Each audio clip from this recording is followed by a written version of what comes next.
नाशिक शहर या ठिकाणी 15 एप्रिलची रात्र आणि 16 एप्रिलच्या मध्ये जे इन्सिडेंट झालेले होते आणि जी पोलिसांवर दगडफेक झालेली होती, तर त्याचा तपास नाशिक पोलीस करत आहेत.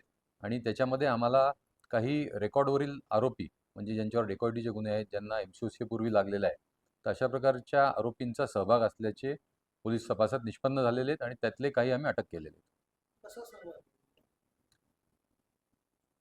हे जे रेकॉर्डवरील आरोपी होते यांचा सहभाग नाशिक च्या ज्या 15च्या रात्रीच्या जो इन्सिडेंट होता त्यात नाशिक पोलिसांच्या तपासात निष्पन्न झालेला आहे.